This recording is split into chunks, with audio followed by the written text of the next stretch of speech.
Croeso i ti, Prosor. Os oedd dda i ti, a troi y llawr drosodd i ti. Dwi wedi siarad efo grwpiau trafod gwahanol a gwebinarau gwahanol cyswllt ffermio sawl un deud y gwir dros y cyfnod clo yma. A nes i ddim meddwl y byswn i erioed yn rhoi sgwrs am goed.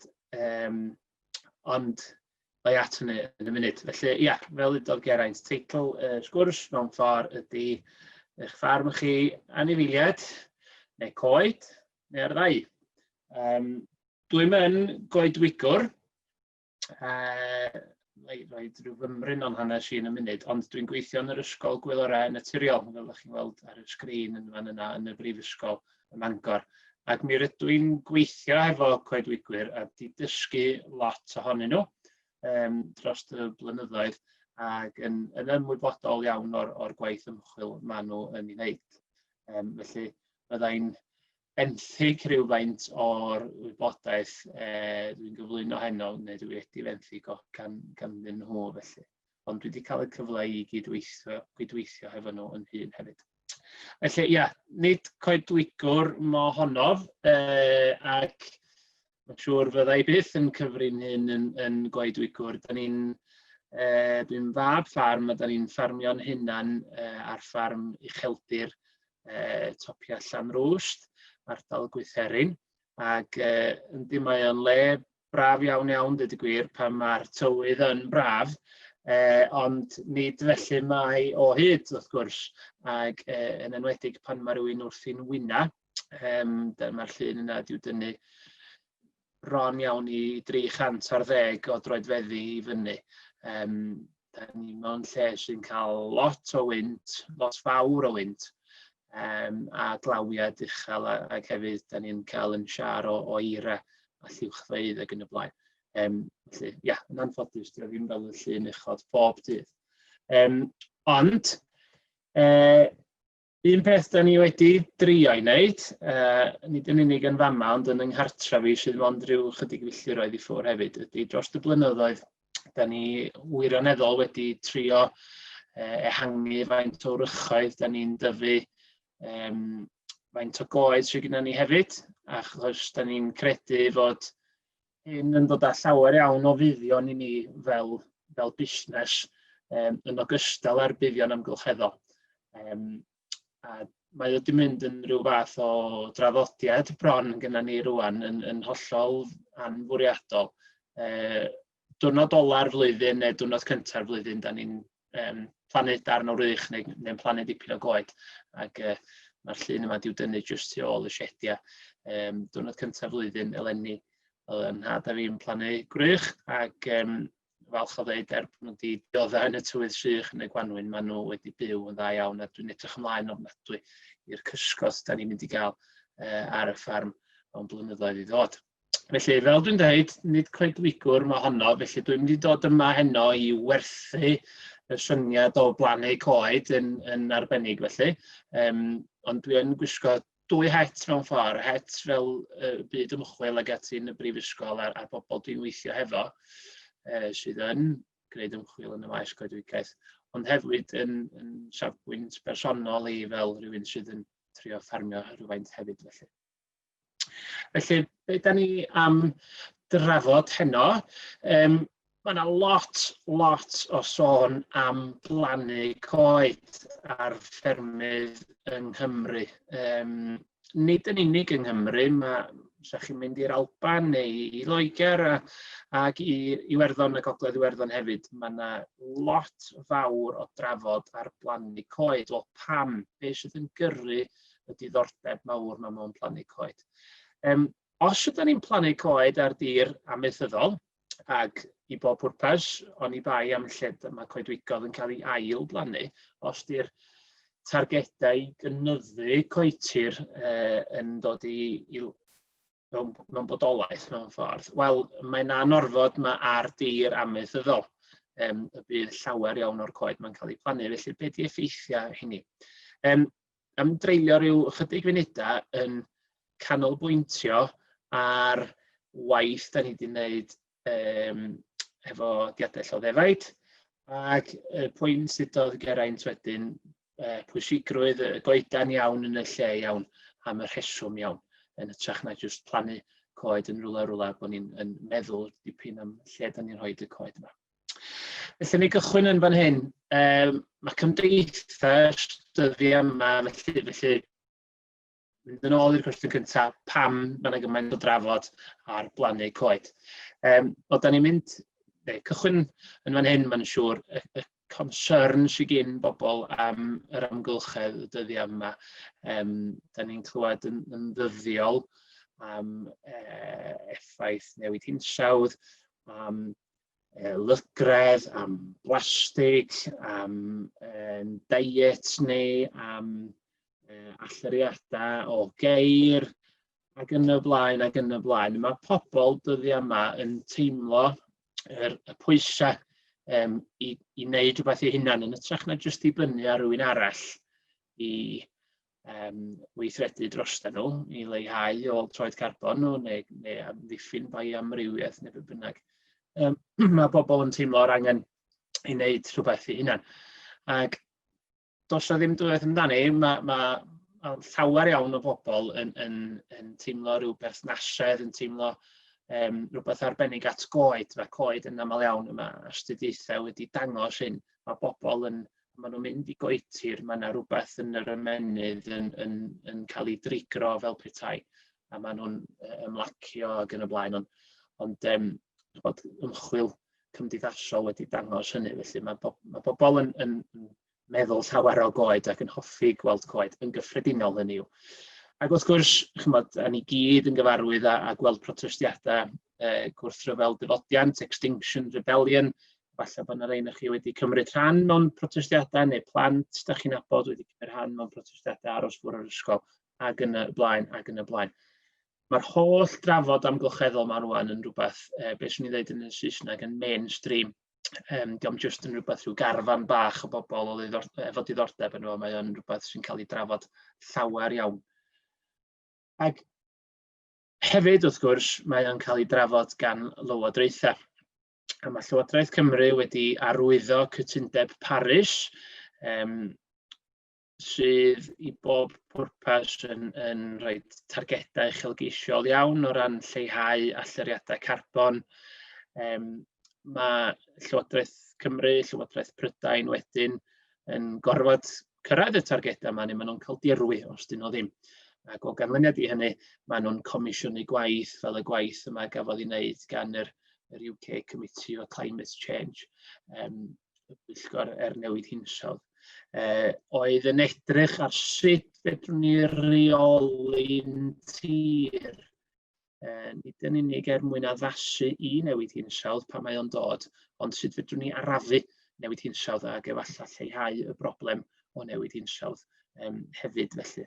Ac dwi'n gwybod os rhain chi, faint ohonoch chi wedi darllen yr adroddiad yma yn ymwybodol ohono fo, mae o ar gael, mae o ar y we, mae o'n sôn llawer iawn am amaeth, mae o'n sôn llawer iawn am goed, a'r angen sydd i ddod ar ddau at ei gilydd. Felly, mae plannu coed yn cael ei weld nid yn unig gan bobl,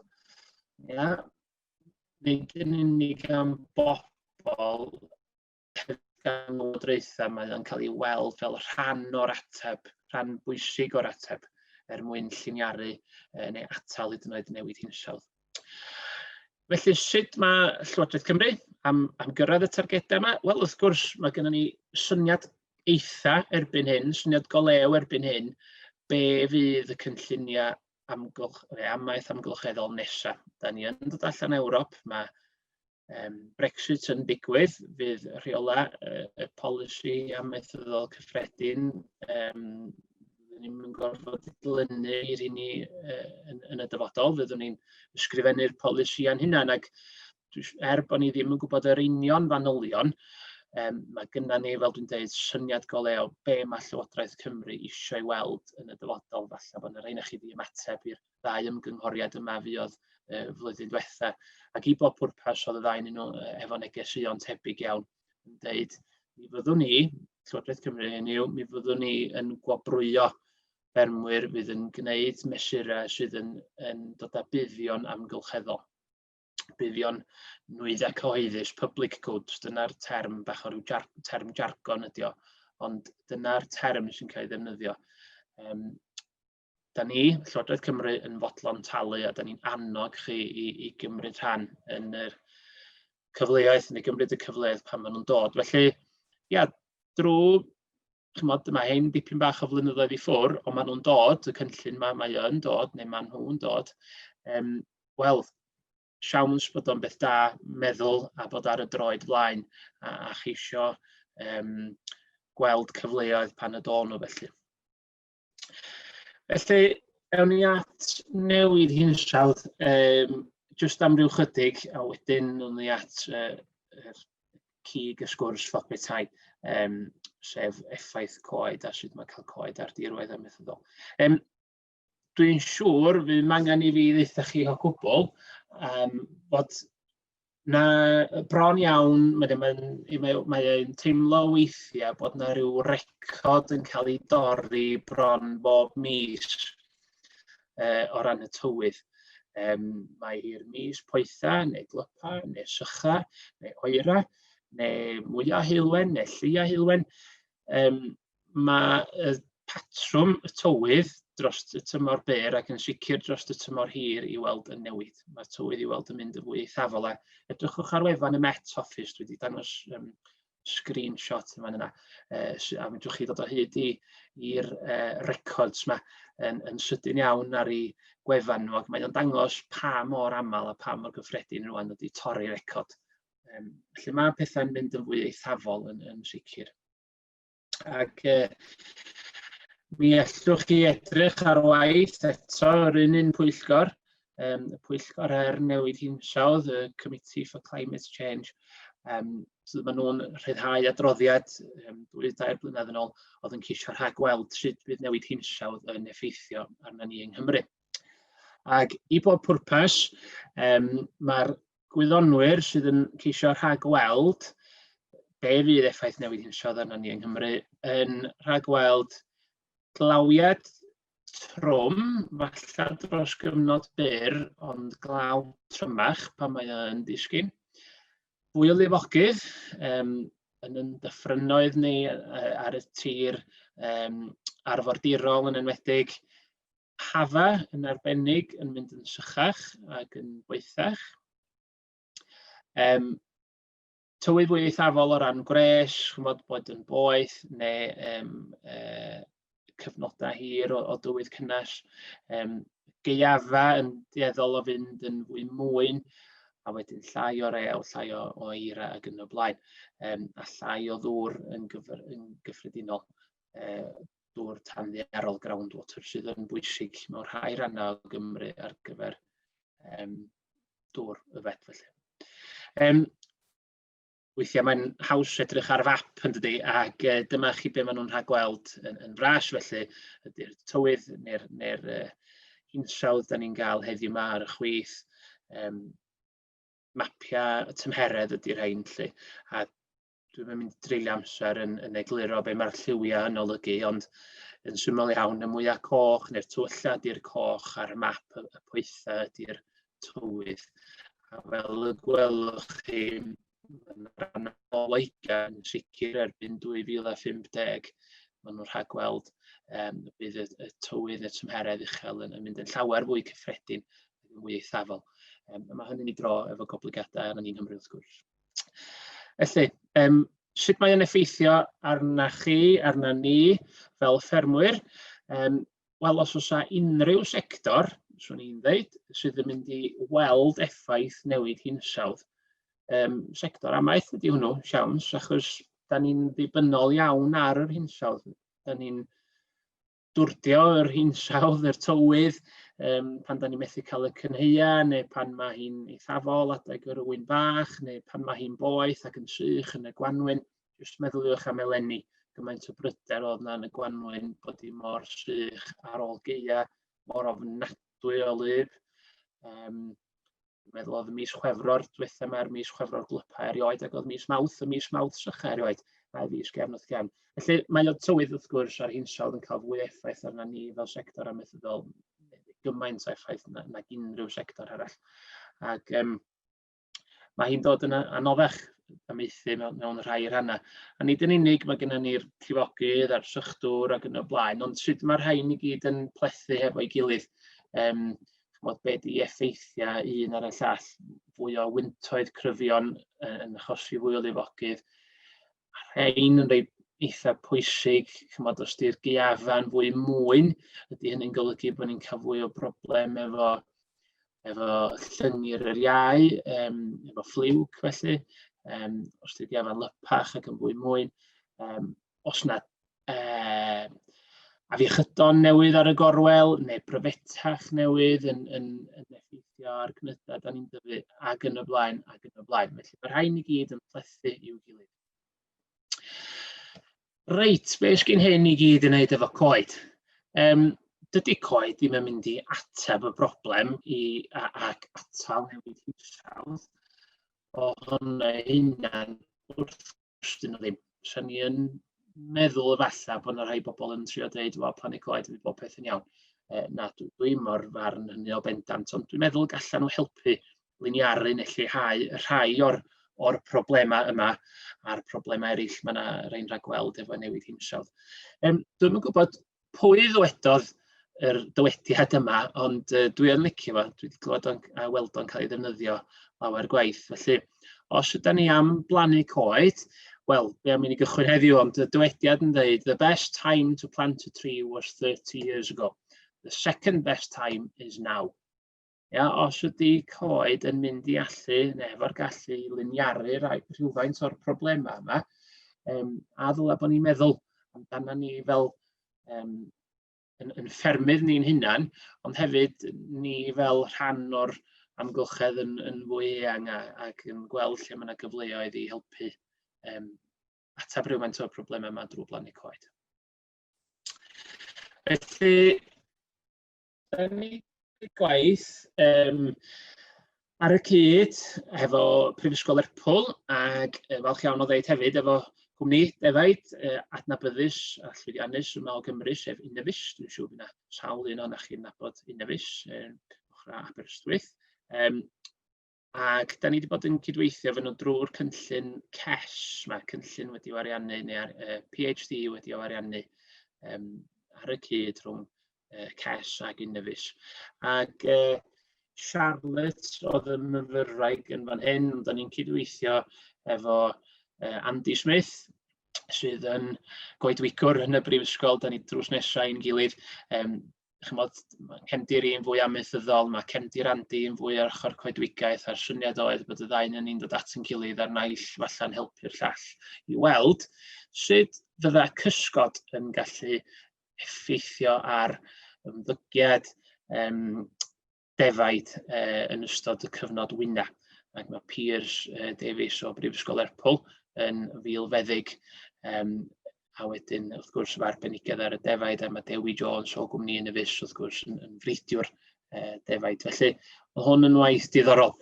Da ni'n gwybod o waith blaenorol, mae bod yn y gwynt a bod yn y tywydd a'r glaw a'r eira hefyd wrth gwrs ydy un o'r ffactorau pwysica o ran achosion o farwolaethau mewn ŵyn yn ystod y cyfnod wyna ym Mhrydain. Mae yna rhai blynyddoedd, wrth gwrs, yma 2013 yn dod i'r cof yn syth. Y flwyddyn honno, mae yna eira'n disgyn diwedd Mawrth, dechrau Ebrill, ac oedd yr amcangyfrifiad o'r gost i'r sector defaid yn y miliynau o bunnoedd, heb sôn am y gost emosiynol o bobl yn colli cannoedd o defaid ac yn y blaen. Felly, mae tywydd oer a ferri, starfio, os diciwch chi mewn tywydd oer, yn gallu, mae yna rai astudiaethau wedi dangos gallu cyfrifo, neu bod yn gyfrifol am golli 30% o holl farwolaethau yn dod lawr i'r tywydd. Be da ni newydd fod yn drafod ydy newid hinsawdd. A'r tywydd eithafol sydd i weld yn digwydd ar hyn o bryd, ac yn sicr mae gwyddonwyr yn rhagweld fydd yn digwydd yn fwy aml yn y dyfodol. Tywydd eithafol, poeth iawn, gwlyb iawn, oer iawn, gwyntog iawn ac yn y blaen. Ja? Felly, os di hwnna i weld yn digwydd yn y dyfodol, yna mae gennym ni le i feddwl sut falle da ni angen addasu'n systema wyna i gymryd hynny i ystyriaeth. Ac swn i'n tybio mae cysgod yn gorfod bod yn rhan o'r ateb. Falle bod yna rai o'r gwrandawyr, gawn ni drafodaeth ar y diwedd, falle bod yna rai na chi efo fwy o ddiddordeb mewn wyna allan rwan, mae hynny weld yn rhywbeth sydd yn digwydd. Symud oddi ar wyna dan do ar y siediau gafodd ei adeiladu yn yr 70au ymlaen, ac am bod yna lai o lafur ar ffermydd, wyna allan falle diwedd Mawrth dechrau Ebrill yn lle wyna mis Chwefror dan do lle mae yna lot fawr o lafur a lot o gosta hefyd. Felly os oes ddiddordeb mewn wyna tu allan, wel wrth gwrs, mae yna risg o fod yr anifeiliad hynny yn fwy tebygol o gael ei effeithio gan dwydd eithafol. Felly, dyma ni'n edrych i fewn yn y prosiect yma i weld sut fydda rhoi cysgod ar gaea yn gallu effeithio ar lwyddiant wyna fferm unofus felly. Cyntaf oll, be mae anifeiliad yn gael o gysgod? Wel, mae o yn amlwg iawn yn lun da, graffig da fan hyn o gyn Coed Cymru. Mae cysgod, mae coed neu wrych neu gysgod artiffisial hyd yn oed yn gallu, mae effaith cysgod rhyw 14 gwaith yn ôl y ffigwr yn fan hyn, lle gwaith ymchwil, 14 gwaith yn hirach na taldra neu uchder y cysgod. A mae o hyd yn oed yn rhoi rhywfaint o gysgod ochr y gwynt, oherwydd y ffordd mae'r gwynt yn symud ar ôl hitio'r cysgod. Wrth gwrs, pa mor dda, pa mor effeithiol ydy'r cysgod hynny yn ddibynnol ar ble mae o. Ydy o yn y lle iawn o ran cysgodi rhag y gwynt yn arbennig. Pa mor uchel di o, be di'r cysgod, faint o fwys ydy y cysgod, faint o dylla sydd yn efo i bob pwrpas, ac yn y blaen, ac yn y blaen. Felly, mae yna gysgod a chysgod, mae yna rhywfaint yn well na'i gilydd, ond da ni yn gwybod bod yna fanteision bosib i gysgod. Ac mae yna gydweithwyr i mi eto yn y Brifysgol ym Mangor, Mark Raymond, Pipa Jones a Yw Fong Hi. Dyma nhw'n gwneud gwaith, mae'r gwaith yma wedi wneud ar ffarm y Brifysgol, sef Henfaes, ffarm Ysgol Bangor. A dyma nhw'n mesur a modelu yn gywir iawn ac yn gywrain iawn be'n union ydy effaith cysgod felly ar wahanol gyflymder gwynt. Sut mae'n newid uchder y cysgod hynny wedyn yn effeithio ar pa mor dda ydi o ran lliniaru'r gwynt ac yn y blaen. Gwaith cywir iawn fel ydych chi'n gallu gweld o'r graffiau yn fan hyn. A be dyma nhw'n ddarganfod? Wel, oedden nhw'n defnyddio 2 ddafad blastig yn un peth, ac mae'r rhain, cyn i chi gyd chwerthin, mae'r rhain efo cnu o wlân go iawn arnyn nhw, gwlân defaid Cymreig, maen nhw'r un maint a dafad Gymreig, yr un siap a dafad Gymreig, a be sydd yn nhw ydy sensora oddi fewn i'r defaid plastig yma, defaid ffug yma. Ac be oedd y sensora yn ei wneud oedd mesur y tymheredd tu fewn i'r anifail a thu allan i'r anifail.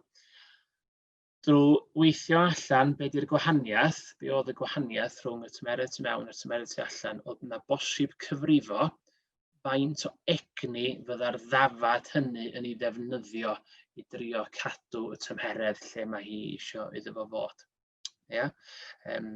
Da chi a fi yr un o'r fath ac anifail, os di'n oer, dwi'n rhoi jumper arall ymlaen, os di'n troi'r gwres i fyny yn y tŷ, os di'n boeth, dwi'n mynd i'r cysgod neu'n agor y ffenestri.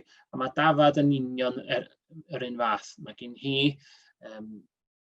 ystod o dymheredd lle mae hi'n gyfforddus. Ac os di'r tymheredd yn mynd rhy uchel, mae hi'n defnyddio egni yn ceisio cadw yn cwl fel petai. Ac wrth gwrs, os di'r tymheredd yn mynd rhy isel ac yn enwedig lle mae gwynt yn y cwestiwn, hwnnw ydy'r lladdwr fel petai.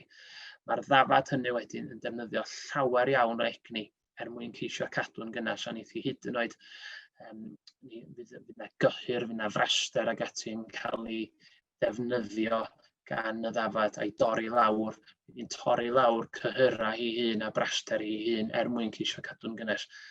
Ac os di'r gwynt yn mynd yn eithafol iawn, yna wrth gwrs mae yna golledion yn digwydd. Felly, pam bod hynny'n bwysig?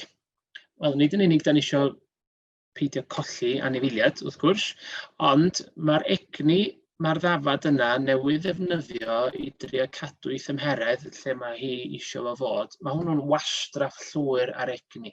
Byddai'n well byddai'r egni hynny'n cael ei ddefnyddio I gynhyrchu llaeth, os di'n magu oen, neu roi cig ymlaen, os na oen ar gyfer y farchnad ydi o felly. Mae'n un o'r fath yn wir am anifel arall. A wedyn, be maen nhw wedi weld, drwy'n wneud y gwaith mae Crement a'i cyfeillion yn dweud chi o'r un ysgol. Os ydy rhywun yn rhoi cysgod yn yr amgylchedd hynny, mae faint o egni mae'r ddafad yn defnyddio yn disgyn yn sylweddol iawn mwyn cadw hyn y tymheredd mae hi angen bod neu eisiau bod. Felly mae lle, mae'n rhaid cysgod iawn yn y lle iawn yn gallu gwneud andros o wahaniaeth I pa mor effeithiol mae dafad yn defnyddio I egni, ac felly o ganlyniad faint o fwyd mae'r ddafad yn eisiau, boed o'n laswell, neu'n silwair, neu'n wisfwyd. Felly mae yna ochr economaidd amlwg iawn yn ogystal ag ochr lles anifeiliad ac ochr amgylcheddol. Felly, be oeddwn ni'n wneud ar y cyd hefo Innofis oedd edrych I weld sut oedd ymddygiad defaid yn newid o ganlyniad I bresenoldeb, cysgod, neu os yna ddim cysgod ar gael.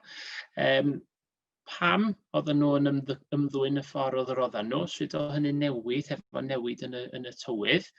Falle rei diwrnodau, so ni'n meddwl bod y defaid ddim yn defnyddio'r cysgod o gwbl, o'r ddyddiadau, diwrnodau eraill, pan oedd y gwynt falle mwy eithafol, faint yn fwy tebygol oedden nhw o ddefnyddio'r cysgod pryd hynny. Ac y pwynt ola yma yn un da, dwi wastad yn credu mae wyna yn gallu bod yn amser ddigon caled a ddigon anodd a chythryblus ar y gorau, heb sôn am fynd I greu problemau. Felly, oedd y cysgod wedyn yn lleihau faint o waith bugeilio oedd yna ar y defaid yma oedd wrthi'n wyna, ond dwi'n meddwl bod hwnna'n rhywbeth pwysig edrych arno fo. A dyma ni yn gwneud y gwaith mae Gwanwyn flwyddyn diwetha, fel dwi'n dweud ar y cyd efo Innofis ar un o'i ffermydd nhw yng Ngheredigion. Rhain a chi dwi'n siŵr yn gyfarwydd â bridiau Innofis, mae gen nhw'r Highlander a mae gen nhw'r Aberfield a bridiau eraill hefyd. Ac mae nwedda y ddau frid yma chydig yn wahanol. Mae'r Highlander, fel mae'r enw ni ddeud, efallai yn frid gwydyn, wedi'w ddatblygu I bob pwrpas I fyw mewn lle caled, lle mae'r Aberfield yn anifel mwy, yn ddafad fwy, ond hefo'r unwedda eraill felly cynhyrchu oen sydd yn tyfu'n gyflym ac yn y blaen. Felly bryd chydig yn wahanol, ac oeddwn ni'n edrych ar y ddau yn I weld os fydd yna wahaniaeth. Dyma ni'n adeiladu cysgod, dau fath o cysgod mewn cae agored iawn. Dwi'n siŵr bod chi'n cweit yn gallu gweld o'r llun, ond mae fanna yn hynod o agored. Mae'r gwynt yn dod o'r cyfeiriad yna, yn taro rhywun syth ar ei wyneb ar yr ochr yma felly. Felly oedd gennym ni gae cysgodol, oedd gennym ni gae heb cysgod o gwbl, ac oedd gennym ni gae hefo cysgod naturiol hefyd felly, eithin ac yn y blaen. A dyma ni yn dethol defaid, diadell o ddefaid, ac yn eu peintio nhw yn bob lliw, mewn ffordd rhoi barcode arnyn nhw, dyna di'r lliwiau gwahanol, fel bod ni'n gallu gweld, ac adnabod y defaid gwahanol felly. Dyma ni'n rhoi coleri GPS ar rei ohonyn nhw, mwyn adnabod nhw, a gweld lle oedden nhw'n symud, a lle oedden nhw'n mynd ac yn y blaen, a dyma ni'n edrych arnyn nhw am ddefnos ac yn cofnodi faint o waith oedd hefo nhw ac efo'u hwyn nhw. Ac yn bwysig iawn, wrth gwrs, cofnodi y marwolaethau, ac oeddwn ni yn gallu gwneud asesiad post-mortem wedyn ar y marwolaethau i gael gweld os oedd yr wyn yna wedi marw oherwydd oerfel neu oherwydd rhyw afiechyd neu be bynnag. A diwrnod wnaethon ni fynd yna i osod pethau mis Chwefror flwyddyn diwetha, oedd hi'n diwrnod gaeafol a deud y lleia. A mae'n gosod yr stesion dywydd yma yn fan hyn i fonitro'r tywydd. Dach chi'n gweld melinau gwynt ar y top yn fan yna.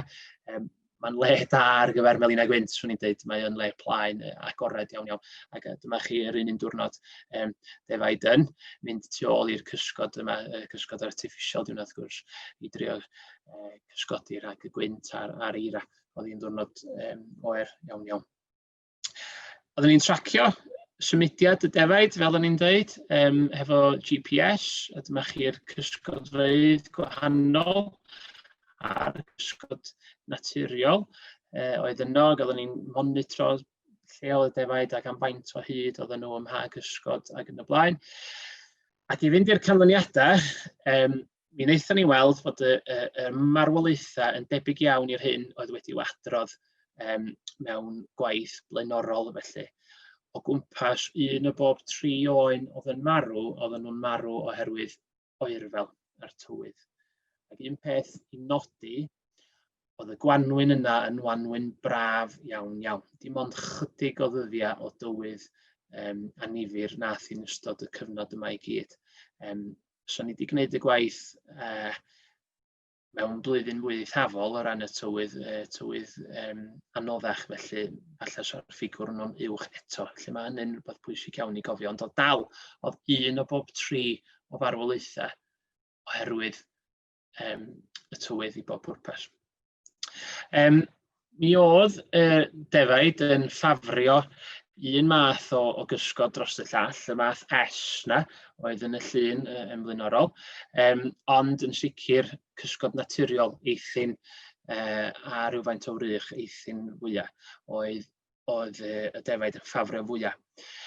Gwynt, cyflymder y gwynt oedd y peth pwysica oedd yn effeithio ar y benderfyniad defaid i fynd i'r cysgod neu ddim. Doedd y tymheredd na glaw ddim i weld yn effeithio rhyw lawer, ond yn sicr oedd cyflymder y gwynt yn golygu bod defaid yn addasu ymddygiad a bod nhw'n symud lle oedden nhw.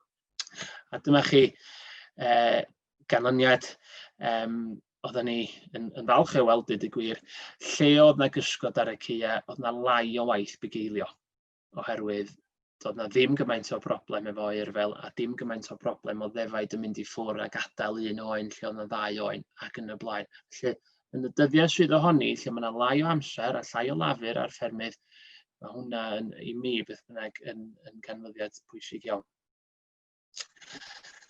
Felly dyna'r gwaith wnaethon ni hefo defaid, a dwi'n ymwybodol falle dydy pawb sydd yma heno ddim yn ffermio defaid yn unig, felly dwi jyst i tynnu rhywfaint o ffeithio at ei gilydd am anifeiliaid eraill, a dwi wedi edrych ar y gwyddoniaeth yn fan hyn, dwi'n jyst i mynd yn ôl be mae rhywun yn gredu a be sydd ym mhen rhywun, ond os da chi'n y sector ieir, boed yn ieir dydwy neu ieir ar gyfer cig, cywion ieir felly, dyma mae'r gwaith ymchwil yn ei ddangos. Lle mae yna gysgod, lle mae yna goed wrth ymyl cytiau ieir, llai o broblemau hefo niwed a briwia yn arbennig ar y frest ac hefyd ar y traed, oherwydd oedden nhw'n fwy tebygol o gerdded ac ymlwybro ac oedden nhw'n gryfach adar i bob pwrpas. Llai o golledion o adar, o'n i'n disgwyl gweld efallai mwy o golledion gan mynogod neu cadno, ond nes i'n gweld hynny, dwi'n gwybod os di hynny wedi'w brofi neu ddim, ond mi oedd na waith yn dangos bod yna lai o golledion i adar ysglyfaethus yn arbennig. Oherwydd bod yr adar yn crwydro fwy, oedd yr sgerbwd, y skeleton yn gryfach, ac cyhyra yn gryfach hefyd. Ac o ran ieir dydwy a ieir cig, oedden nhw'n bita fwy mewn rhai astudiaethau, oedden nhw'n bita mwy ac felly oedden nhw'n tyfu mwy o ganlyniad i hynny. Felly, canlyniadau diddorol yn fan yna o sector ieir. O ran sector gwartheg, mae rhan fwyaf o'r gwaith yma wedi wneud yn Awstralia a gwledydd poeth eraill, felly lot o wledydd Affrica ac yn y blaen. Ond cofiwch, da ni i weld, mae'r patrwm tywydd i weld yn mynd yn fwy eithafol. Dim yn dweud bod ni fel hinsawdd Awstralia yma, lle fyddwn ni byth, ond yn sicr, da ni'n gyfarwydd efo cael cyfnodau poeth, a dyna maen nhw'n rhagweld fwy ohonyn nhw yn y dyfodol. Felly, stress oherwydd tywydd poeth yn effeithio ar faint o laeth neu llefrith mae buchod llaeth yn ei roed, ac hefyd wedi'w ddangos yn effeithio ar dyfiant lloia yn arbennig tywydd poeth. Mae hyn i weld yn ddibynnol i ryw raddau ar fridiau. Rhai bridiau'n gallu dygymod efo'r tywydd yn well nag eraill. Da ni gyd wedi hen arfer gweld gwartheg yn cysgodi dan goed ar tywydd poeth. Rhywbeth o'n i'n nodi, prinder astudiaethau ar effaith cysgod mewn tywydd oer. Oedd y gwaith yn canolbwyntio fwy ar effaith cysgod yn ystod tywydd poeth. Ond prinder, a swn i'n dweud, mae angen wneud y gwaith yma. Yn enwedig, wrth bod yna fwy a fwy, mae'n debyg, o bobl efo diddordeb o leia mewn cadw stoc gwartheg felly tu allan, boed yn heffrod llaeth neu'n wartheg beef neu gwartheg sych. Sicr mae yna fwy ddiddordeb yn hyn. Ac mae'n siŵr pan mae'r tywydd yn eithafol, yn oer felly, ac yn ystod y gaea, a falle dim cysgod, swn i'n feddwl bod hi'n anorfod bod yna effaith ar yr anifeiliad yma, achos maen nhw'n fatha'r ddafad yna oedden ni'n sôn am yn gynharach, maen nhw'n llosgi egni jyst yn trio cadw'n cynnas. Felly mae'n anorfod bod nhw'n bita mwy jyst i aros yn yr un lle. Dwi'n meddwl bod angen gwneud y gwaith yna. Falle bod chi'n meddwl, wel, mae hwn wedi dweud y pethau positif i gyd, be am y pethau negyddol. Eto, dwi wedi edrych ar y dystiolaeth wyddonol, a pethau sydd ddim yn mynd i synnu chi. Cystadleuaeth rhwng coed a glaswell o ran maeth a dŵr, yn enwedig pan mae un yn mynd i brin. Pan mae'r tywydd yn eithafol iawn, yn boeth iawn, mae yna waith yn dangos fod y coed hyd yn oed yn cadw tymeredd y pridd o'i gwmpas, wrth gwrs, y nis. Felly, yn ystod tywydd eithafol iawn, alla bod yna fanteision. Ond wrth gwrs, fel mae'r coed yn tyfu ac mae'n dibynnu ar be ydyn nhw, pa rywogaeth ydyn nhw, mae yn gallu effeithio ar gynhyrchiant glaswell. Felly eto mae yn mynd yn ôl i'r pwynt oedden ni'n dweud, a nath Geraint dweud reit ar y dechrau, lle da ni rhoid coed. Da ni eisiau meddwl am y goedan iawn yn y lle iawn, a mae hynny'n hynod o bwysig. Felly lle mae hyn yn tynnu at y terfyn rwan, lle mae hyn yn gadael amaeth yng Nghymru a'r holl bwysau sydd yna ar blannu coed a'r dir amaethyddol yng Nghymru. Ydy o'n golygu bod ni'n gweld golygfeydd fel hyn, chymod, mae yna rhai pobl yn credu fod golygfeydd fel hyn, chymod, dydyn nhw ddim yn edrych yn dda, dydyn nhw'n dal llawer o anfanteision amgylcheddol. Mae yna lawer iawn o'r resymau pam bod pobl, lot o bobl dydyn nhw ddim yn ffafrio sefyllfa fel yna, ddim eisiau gweld ni mynd i sefyllfa yna. Rhaid mi ddeud, dwi'n mynd dall y concern sydd gan rhai amaethwyr, rhai ffermwyr, ynglŷn â phlannu coed. Dwi wedi clywed rhai, a canran fach ydyn nhw, yn daer, yn uchel iawn ac yn glir iawn i barn. Da ni'n eisiau plannu coed, cynhyrchu bwyd. Ydy'n gwaith ni fel ffermio, os da ni'n plannu coed, mae'n golygu bod ni'n cynhyrchu llai o fwyd ac yn y blaen. Dwi ddim cweit yn dall y meddylfryd yna, achos dwi'n meddwl bod yna neb yn wir yn sôn am mynd yn ôl i rhywbeth fel hyn, a plannu cannoedd o hectari o goed. Goedan iawn yn y lle iawn ydi o, a dwi'n gweld bod rhaid cael y gwrthdaro mae'r clash ma hyd. Siawns fedrith yn aill elwa o'r llall, fel da ni newydd weld yr esiampl da ni newydd weld yn y sleids blaenorol. chymod, os ydyn ni am ryddhau tir i blannu coed, falle bod hynny'n golygu bod ni angen amaethu yn lle gallwn ni angen amaethu yn fwy effeithlon ar y tir sydd y weddill. So yna neb yn iawn bwyll yn dweud bod ni angen plannu'r tir gorau sydd gennym ni yn Coed. Neb o gefndir amaethyddol beth bynnag, achos mae'n bwysig iawn bod ni'n defnyddio ac yn cadw'r tir gorau ar gyfer cynhyrchu bwyd. Ond siawns bod yna rai llefydd lle mae'n anodd iawn cynhyrchu bwyd ac wir yn anodd wneud i cynhyrchu bwyd dalu, achos dydy'r tir ddim o'r ansawdd gorau. Falla bod yna gyfleoedd yma yna. Dwi'n berson gwydr hanner llawn yn ytrach na gwydr hanner gwag, a dwi'n trio meddwl, wel, os fydwn ni reoli'r tir yma ar gyfer coed, fedra i falla ganolbwyntio ar rhan fwyaf ffarm, ardaloedd fwyaf ffafriol i gadw anifeiliad neu tyfu cnydau. Fedrwn ni trio wneud o'n well yn fan yno, a fyddai'n cynhyrchu rhywun faint yn y diwedd. Falle bod fi'n rhoi y peth yn rhy syml, ond dwi'n licio meddwl am bethau mewn ffyrdd reit syml, a dwi'n meddwl bod bosib gwneud y ddau. Dwi'n trio wneud yn fan yno. Ac ia, dwi'n jyst i dangos un sleid arall yn fan hyn o waith. Ffarm Prifysgol Bangor ydy, ond ddylse fi ddeud, mae gennym ni lot o'r brofion yn mynd ymlaen lle da ni yn edrych ar ffyrdd i wella effeithlonrwydd cynhyrchu anifeiliad yn ogystal a buddion cysgod hefyd. Felly, mae'r ddau beth at ei gilydd ddim trafod nhw ar wahân.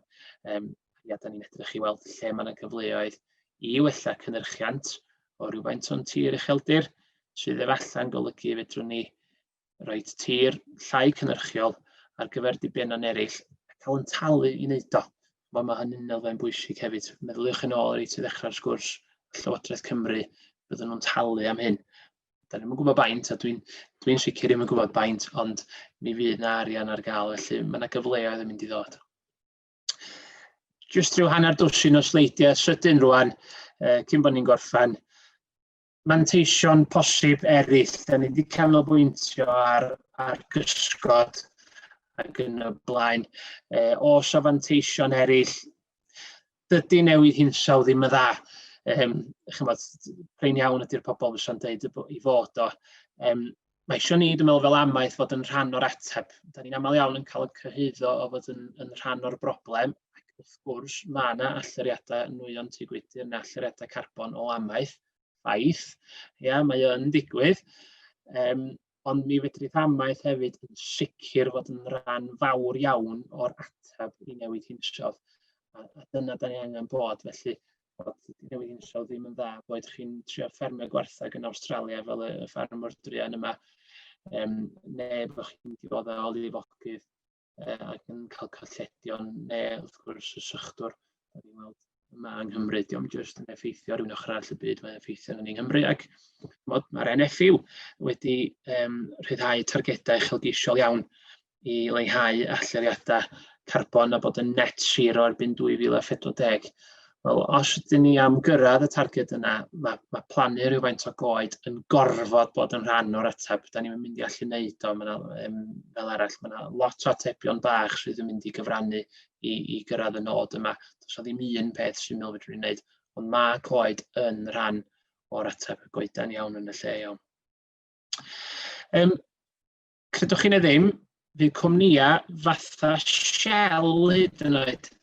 Nes i garej Shell yn ddiweddar, a dyma welis i fel arwydd yn y siop. Cynnig bod fi'n dreifio nghar yn carbon neutral, ac o'n i'n newid rhoi hanner campit o ddiesel yn y car. Mae hynny'n gweithio.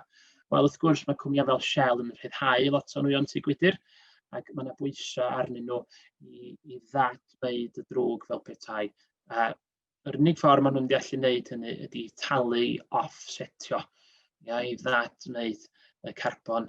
Maen nhw'n ei ryddhau i ddadwneud o'n rwle arall, ac mae yna gynllun o'r enw'r Coed carbon, Coed carbon Coed Woodland Carbon Code, Ac oedd yna sgwrs gan Gareth Davies o Coed Cymru, sgwrs webinar, mae ar wefan cyswllt ffermio, oedd hi ymlaen yn fyw chydig o, yn eitha diweddar felly chydig o wythnosau nôl.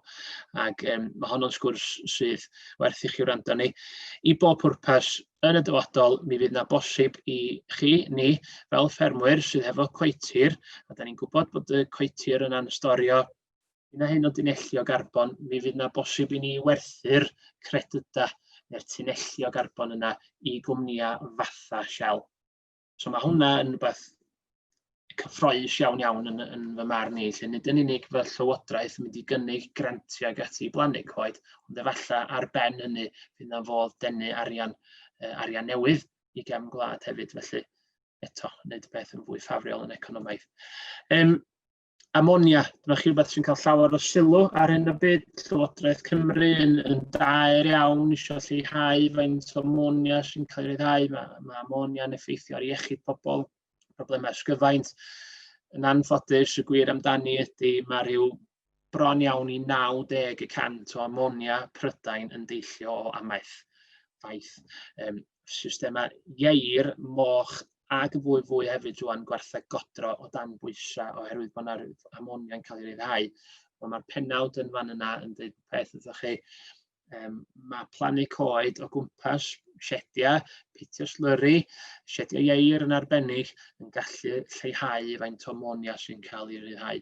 A dwi'n siŵr fydd chi'n ymwybodol o bobl sydd yn ceisio adeiladu cytiau ieir, yn ceisio arallgyfeirio ac efallai bod nhw'n cael ei gwrthod ar y sail ammonia. Wel, dyma chi, efallai bod coed yn rhan o'r ateb i'r bobl hynny sydd, efallai chi heno, sydd eisiau arallgyfeirio. Un neu ddau o bwyntiau ar ôl dŵr. Da ni'n cael gaeafau glypach yn sicr, gaeaf dwytha yn esiampl mor dda ag unrhyw un. Dyma chi lun ar top chwith fan hyn, diw dynnu yn ardal Pont Bren, criw o ffermwyr dod at ei gilydd flynyddoedd yn ôl achos oedden nhw yn dioddau llawer o ddŵr yn mynd ar hyd y wyneb. Maen nhw wedi plannu coed, maen nhw wedi plannu gwrychoedd, ac wrth gwrs, mae yna system wreiddiau mawr o dan y coed yma. A mae hynny wedyn yn ei dro yn helpu i ddŵr fynd i fewn i'r pridd yn hytrach na bod yn mynd ar y wyneb ac yn cario maeth ag ati hefo fo. Mae yn mynd i fewn i'r pridd. A mae'r gwaith ymchwil mae'n rhaid i wneud yn Pont Bren yn dangos bod yn ei gwahaniaeth arswydus. Be mae hynny'n olygu yn ei dro ydy falle fydd tyfiant glaswell yn well, achos di'r glaswell yna ddim o dan ddŵr a mor aml neu mor hir.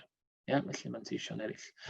Ac yn anffodus, dwi'n siŵr bod ni gyd yn gyfarwydd o weld anifeiliad cymdogion weithiau yn crafu ag ati. Mae biodiogelwch yn rhywbeth pwysig ofnadwy. Os da ni'n sôn am TB, os da ni'n sôn am y clafr, fel sydd yn yr esiampl yn fan hyn. Felly, os ydym ni gael gwrychoedd rhwng ni a ffermydd gyfagos, mae o'n helpu i leihau y broblem o afiechydon. Mae hwnna'n beth pwysig iawn o ran lles anifeiliad yn ogystal ar ochr economaidd. Esiampl ola, gwerth maethol. Mae yna bethau o'r enw tannins mewn dail coed ac yn y blaen.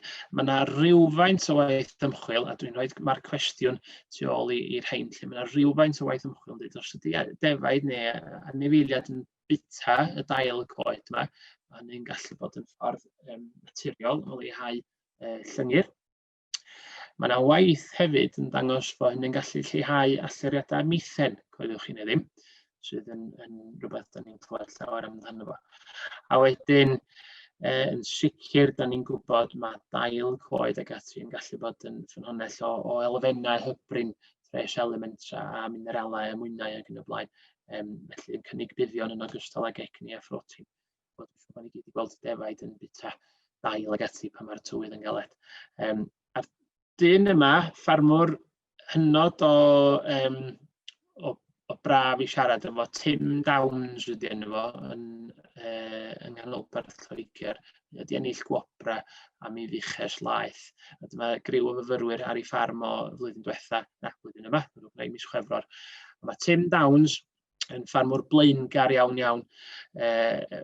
yn llwyddiannus iawn, a mae o yn grediniol fod ei wartheg o yn cael mwyna ag ati o'r coed sydd yn tyfu ar ei dir, o mae o'n tyfu coed yn arbennig ar gyfer y diben yna felly. A dyma yr esiampl ola, dwi'n gael i chi. Cwsmer, heb gwsmer sydd gennym ni fel diwydiant dim byd. Haen i gael bobl i brynu'n cynnyrch ni. Os da chi'n rhedeg garage, mae rhaid chi gael cwsmer. Os da ni'n gwerthu cynnyrch anifeiliad, mae rhaid ni gael cwsmer. Ac mae yna lot o gwmnïau allan yna rwan sydd yn licio'r, mae cwmni yma'n esiampl dda, mae rhaid i'r ieir sydd yn cyflenwi'r cwmni yma, mae rhaid nhw gael mynediad at goetir, achos mae'r ieir yn ymddwyn yn fwy naturiol ac yn y blaen. Dyna maen nhw'n dweud free range and happy ydy'r be maen nhw'n dweud yma'n hyn. Ac wrth gwrs mae hynny'n apelio i gwsmeriad yn y diwedd. Maen nhw'n licio meddwl, eisiau prynu cynnyrch sy'n dod â anifeiliad sy'n cael bywyd da. Mae'n andros yn bwysig cofio ar ddiwedd y dydd. Da ni'n gobeithio bod y gwsmer yn di brynu'n cynnyrch ni. Mae yna ddigon o straeon negyddol yn y wasg, a mamaeth llawer iawn gormod ohonyn nhw. Dwch i ni droi rhywfaint o'r rheini yn straeon fwy positif, ac yn sicr mae gen Coed rhywfaint o ran i chwarae yn hynny gyd. I orffen felly, pam bod yna gymaint o drafod ar blannu Coed a'r ffermdir? Llawer iawn o rhesymau gwahanol. I'm drostyn nhw i gyd eto rwan, ond mae yna ddyn bach yn y gornel yma hyn efo ffon. Yn dweud efallai bydd rhaid i'r sector amaeth wneud rhai pethau i leihau allyriadau carbon. Wel, efallai bydd plannu Coed yn gallu gwrthwneud rhywfaint o'r allyriadau yna. Ond mae gen y dyn bach yma hefyd foronen, carot. Ac efallai bydd y dyn bach yma yn cynnig gwobr i bobl am blannu Coed hefyd felly. Dwi o'r farn, does am raid i Coed gystadlu'n uniongyrchol efo amaeth. Mae bosib gwneud i'r ddau weithio. So hyn yn gallu dod â buddion i'r diwydiant. Buddion uniongyrchol o ran lles, o ran elw, llai o farwolaethau, llai o waith bugeilio efallai.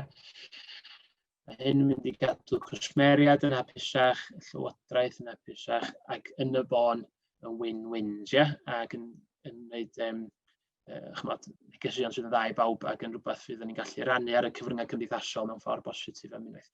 Felly dwi o'r farn, Coed ddim yr ateb i bob peth, ddim yn goedwigwr a fyddai byth, ond dwi'n meddwl bod nhw'n ateb i bob peth, ond yn sicr dwi'n meddwl bod yna potensial iddyn nhw, ac yn enwedig os di'r goedan iawn yn y lle iawn. Ac efo hynny, diolch yn fawr iawn i chi, ac os da chi ar drydar, gewch chi weld rhywfaint o'r pethau dwi'n rhaid ar drydar o ddydd i ddydd. Diolch yn fawr iawn. Wel, diolch yn fawr iawn ti, plysor am hynna. Cyflwyniad gwych, diolch yn fawr. Ac dwi'n meddwl gwybodaeth diddorol ti hwnt, lot i feddwl amdano fod oedd. Mae cyfle chi holi rwan, a gyrwch eich cwestiynau mewn ar y tab Q&A os ydych chi eisiau. A fedrwn ni ymateb i chi dros y munudau nesaf. Beth sy'n meddwl fel un cwestiwn i gychwyn? Ti newydd fod yn sôn am elfen machnata felly. Dydy Coed ddim yn ateb i bob peth heb os. Ond o gyfer machnata yn y dyfodol a gweledigaeth llywodraeth, brand Cymru, os lici di. Faint o ddiddordeb fydd yn y sector amaeth i blannu Coed ar gyfer marchnata? Sut fysa gwneud cryfhau y link, ti'n meddwl? Dwi'n meddwl bod, mae gennym ni her yn does, ni rwan fel sector amaeth, mae gennym ni her i farchnata. Da ni'n mynd i'r byd ôl Brexit, mae rhaid i ni farchnata yn cynnyrch ar, ddim ar bris, dwi'n meddwl fedrwn ni byth gystadlu efo Brasil a falle Seland Newydd ar bris ag ati, ond mi allwn ni wneud yn well na nhw ar y stori o ran yr ochr cynaladwyedd ac yn y blaen. A mae bobl yn fodlon talu mwy am fwyd maen nhw'n meddwl sydd i'w gynhyrchu i safon amgylcheddol dda a safon da o ran lles anifeiliad. Dyna pam yna gymaint o drafod rwan ar y mewnforio o GQR ydw i gloreneiddio a chigeidion wedi drin efo hormona ac yn y blaen. Da ni'n isio mynd lawr y trywydd yna, mi allwn ni wneud yn well na trywydd yna. Ac ni'n feddwl fod os da ni'n, sut mae coed yn dod mewn i hyn, wel, yn sicr mae yna fwy o alw am goed, mae yna fuddion amgylcheddol i goed, os o ddim amheuaeth o hynny, neu'r coed iawn neu lle iawn, dwi'n prysur o'i ddweud eto. Ac felly mae o'n ran o'r stori sy'n mynd tu ôl i gynaladwyedd yn cynnyrch ni. Mae o'n ffordd o... Mae'r un math a... Bod ni'n dweud, wel, da ni'n creu cynefinoedd newydd, da ni'n helpu storio carbon, ond da ni hefyd, tra da ni'n gwneud hyn, da ni'n cynhyrchu bwyd. Mae o gyd yn plethu fewn i'w gilydd yn ymhen ni. Dwi'n mynd arbenigwr arfach nata, a byddai ddim byth, mae'n siŵr, ond dwi jyst yn weld o fel stori positif, a da ni angen stori positif. Mae yna ddigon o straeon negyddol am amaeth yn blino rhywun dweud y gwir, ac am i ni droi hwnnw ar ei ben, a dwi'n siŵr bod gen coed ran i chwarae yn hynny. Diolch ti, Professor. Wel oes cyfleon heb os, dwi'n meddwl. Mae'n debyg at balans ydy'r y gair. Da ni'n edrych am o'r balans lle mae edrych ar y ffarm yn ei chyfanrwydd ac yn meddwl o ddifri, buddion y coed, be da ni'n edrych ar. Da ni eisiau lleihau dŵr yn nofio ar y wyneb ar adegau stormydd lle. A lle da ni'n mynd i blannu'r coed yma. A gellir o fod yn edrych ar beth sgynnon ni'n barod o ran adnodd, fel grychodd ac yn y blaen, a cryfau hynny. So fel ymwythwr ar topiau panditudur o fanna, llefydd agorad fel ti'n deud, sut fysa ti'n mynd o gwmpas ac yn meddwl am hyn rwan o blannu coed a blannu grychodd? Fysa ti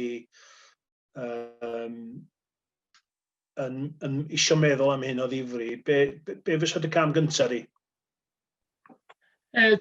Dwi wastad yn credu mewn siarad efo pobl a holi pobl sydd yn dall fwy na fi am y pethau yma. Dwi wastad yn credu'n gry yn hynny. Dwi'n meddwl na dyna ydi bod manteision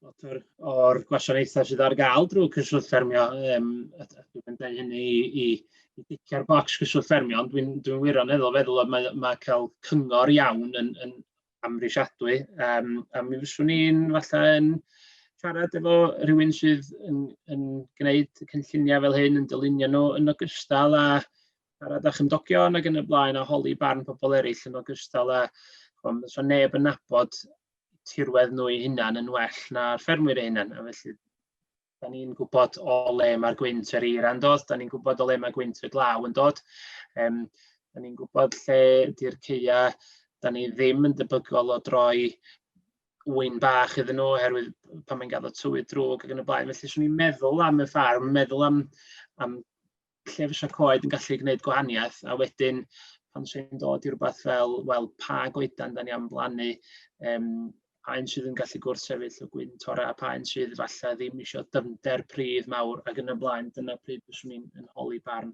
pobl eraill, ond mae ffermwyr yn nabod eu tirwedd yn dda. A mae hynny'n yn le da i gychwyn, swn i fel.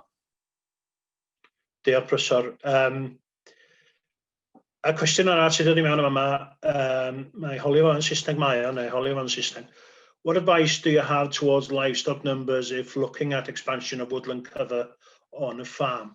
Some research in upland marginal areas suggests that profitability is optimized when stocking is within the farm's capacity to produce naturally available grass.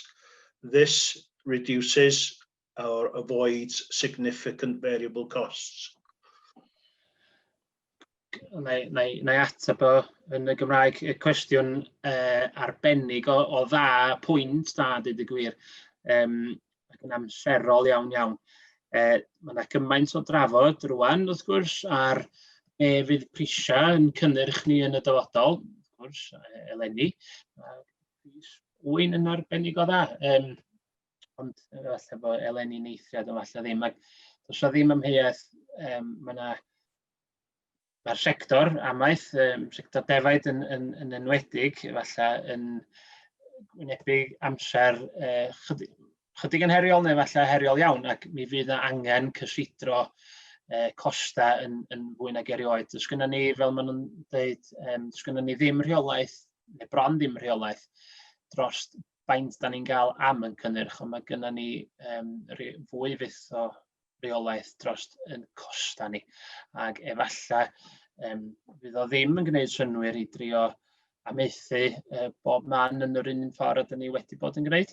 A fydd mewn dyna, fydd nhw ddim yn talu am nhw hunain, a dyna y tir fwy ymylol, fwy marginal, hwnnw di'r tir fysa, mae'n siŵr, yn cynnig ei hun gyntaf ar gyfer plannu coed. Ac felly, dwi'n suro i ddeud, dyda fo'n ran o'r busnes yn hytrach yn meddwl amdano fo fel rhywbeth ar wahân. Dwi'n licio meddwl, dwi yn meddwl, fod yn y lle iawn mi all coed gryfhau busnesau amaethyddol, ddim bod yn gystadleuaeth, a dyna pam mae o'n cythryddo fi braidd pan dwi'n clywed am y gwrthdaro yma, bod yn o ti gilydd. Ond pwynt da iawn. Cwestiwn arall, na i ofyn eto yn Saesneg. We have applied for a woodland creation grant for a bigger area this year after being turned down last year. We are concerned that although it is a 12-year contract, we may regret it financially if grants are increased in the future, replacing BPS, and we have used all our unproductive land parcels. Can you advise? Gen ti crystal ball? Na, os ni'n licio, sa'i gynnau i Geraint. Dwi wedi clywed sawl yn dweud yr un fath. Wel, mae gen i nhw ddiddordeb mewn plannu coed, ond ai rwan di'r amser i wneud o, neu amser rhywbeth gwell ar y ffordd. Mae'n anodd yn dydy rhoi'r ateb i hynny. Falle Llywodraeth Cymru yn gallu rhoi'r ateb i hynny, ond falle bod yna rhywbeth i ddeud mewn bod ar flaen y gad hefyd. Mae yna gyfleoedd da iawn ar gael rwan. Bod ni'n sôn am y cod carbon, yr arian preifat, mae arian Shell neu British Airways neu pwy bynnag fydd yn prynu'r carbon yma. Falle fel mae yna fwy o goetir yn dod ar gael fel petai, falle fydd y pris ddim mor dda, pwy a wyr. Ond mae'n andros anodd dweud, ac mae'n siŵr bod yna bobl sydd yn gwybod yn well na fi, ond dwi'n meddwl bod yna neb yn gwybod yr ateb yn iawn i hynny felly. A cwestiwn nesaf, sut da ni'n cael hyd i a ffeindio allan beth yw'r goeden iawn yn y lle iawn am yr rheswm iawn?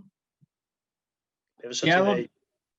Mae o'n, beth ydych chi isio allan o'r goedan neu'r coed hynny mewn ffordd, un peth nes i'n grybwyll o gwbl yn y sgwrs oedd ffaith bod yna lot o ffermydd rwan efo systemau biomass, boed yn sglodion coed ac yn system gofawr, neu jyst hyd yn oed efo stôl coed yn y tŷ. Mae'r ochr yna ar ochr gwerthu'r coed, nes i'n hyd yn oed grybwyll yr ochr yna. Felly, dyna haid i rywun i gwestiynu, dweud y gwir, ar gyfer pa ddiben mae'r coed neu'r goeden yna i fod. Ydyn nhw ar gyfer cysgod, ydyn nhw gyda'r bwriad o werthu, neu defnyddio eu hunain, ydy ar gyfer bioamrywiaeth ac felly cynefin. Mae yna lot o, a felly mae hynny'n effeithio ar be da ni'n ei blannu, pa rywogaethau, pa gymysgedd o rywogaethau ac yn y blaen. Fel yn dweud, ddim coedwigwr ydw i, ond mae yna gyngor da iawn ar gael, a swn i'n argymell bod nhw'n bobl yn cysylltu efo efo chi Geraint a Dafydd, bydd yn gallu rhoi nhw mewn cysylltiad efo pobl sy'n gallu rhoi ateb da i'r cwestiwn yna. Lle mae'n andros o gwestiwn bwysig. Yndi, y ymateb. A jyst i ychwanegu ti'n cofiwch am y gwasanaeth cynghori drwy cyswllt ffermio, fel mae Prysod i dweud. Mae'n gyfle i chi gael y cyngor gyn arbenigwyr. Fedrwch chi gysylltu â Dafydd Owen neu finna i drafod ar y ffôn ac gyrru mynd ymlaen o fanno. Just i'r cwestiwn nesa. Often when you hear about agroforestry, the people mention nutrient cycling, whereby nutrients from below the rooting zone of crops or pasture, etc. From your review of the literature, have you seen any evidence this effect could benefit livestock farms? Ia, eto na ateb yn yr Gymraeg. Oes ydy'r ateb syml. Mae yna waith wedi dangos fod, a nes i jyst crybwyll o'n sydyn reit ar ddiwedd y sgwrs, oherwydd bod coed yn gwreiddio'n eang ac yn ddyfn, felly maen nhw'n gallu tynnu mwyna i fyny, mwyna sydd ddim ar gael i laswell sydd wrth gwrs mond yn gwreiddio mewn rhyw 10 cm, 15 cm, mae gwreiddiau coed yn llawer iawn yn ehangach a dyfnach na hynny. Ac dos o ddim amheuaeth, mae yna waith yn dangos fod yna fwyna yn cael ei tynnu fyny a bod hynny wedyn yn ar gael mewn dail ac yn y rhisgil hefyd, a wedyn pan mae stoc yn bita'r hynny, mae yna fanteision iddyn nhw felly. Ond o ran tynnu meithynna eraill ar gael a'i gyflenwi fo ar gyfer glaswell mewn ffordd, wel, dwi'n meddwl sut mae coed yn gallu cyfrannu at ffrwythlondeb pridd mewn 2 ffordd. Wrth gwrs mae coed yn y tyfu, os di'n coed sy'n colli dail, mae'r dail yn disgyn, maen nhw'n pydru a mae yna faeth yn mynd i mewn i'r tir a mae'n rhoi deunydd organic matter i'r pridd sydd yn llesol iawn yn helpu storio dŵr, yn helpu gafael mewn meithynna, ac hefyd yn gallu codi pH hyd yn oed. Felly mae'r cylch maethol ma'n bwysig iawn a mae'r goedan i bob pwrpas yn rhoi rhywfaint o'r maeth yna i'r pridd yn ei hôl yn yr Hydref adeg yma'r flwyddyn. Diolch ti. Cwestiwn arall. A fi unrhyw ymchwil i elfennau hybrin cynnwys maetholion gwahanol fathau o goed, llydannail a grychoedd y mae gwartheg a defaid neu bwyta. Pa un y maent yn hoffi bwyta fwyaf a'i cynnwys mwynhau? Ie, dwi'n meddwl... Sori, Geraint. No, sori. Os na ymchwil mynd i ddod yn y dyfodol... Ie, mae hwnna'n bwynt da iawn, achos un peth ydy bod y dail y coed yma hefo'r mwynau yma, ond os nad yw'r anifeiliad yn ei bita nhw, wel, wrth gwrs dyn nhw'n cael y maeth, felly mae'n andros o bwynt pwysig. Mae yna gwmnïa, fel dwi'n dall, mae yna gwmnïa bwyd, ffid, defaid a gwartheg allan yna sydd yn cysidro cynnwys dail yn ei bwydydd oherwydd bod o'n cynnig maeth i anifeiliad felly, ac mae'r tannins mae ag ati ni'n sôn am yn sicr, mae'r un peth i'w brofi efo llyriad chicory. Mae chicory yn blanhigyn sydd efo lefel uchel o tannins, a mae hynny'n gallu helpu'r anifel wrth sefyll llyngyr ac yn y blaen. Dwi'n meddwl bod ni'n gwybod yr ateb i'r cwestiwn yna yn y cyd-destun Cymru a Phrydain. Yn sicr yn Affrica llefydd felly, maen nhw yn tyfu coed mewn ardaloedd lle mae anifeiliad yn pori, maen nhw'n tyfu coed penodol achos maen nhw'n gwybod mae'r anifeiliad yn hoff iawn o'r dail hynny. Ond dwi'n meddwl bod yna rhywfaint fwy o waith i'w wneud yma yng Nghymru i weld pa rywogaethau mae defaid a gwartheg ac efallai eir hyd yn oed yn debygol o bita. Ia, i gael gwir, dwi'n meddwl jyst i grybwyll dwi o hyd yn syfrannu gweld gwarthag neu defaid yn cael ei troi i adlodd ac rhain yn nhw'n rhedeg rownd y grychodd cyn mynd at y borfa ac yn tynnu ar y dail. Un llai feddwl am yn sydyn iawn, da ni'n edrych i mewn o falle trwy cael prosiect yn rhedeg ydy elfen cobalt mewn dail helig ac broses o fatri mesur hynny i ddeallell o wyn lle, wrth besgu wyn. Mae hwnna'n rhywbeth da ni'n edrych ar i gychwyn ar y funud, tynnu'r prosiect at ei gilydd, just fel enghraifft felly ynde. Dwi'n meddwl, Professor, dyna ni am y cwestiynau am nawr.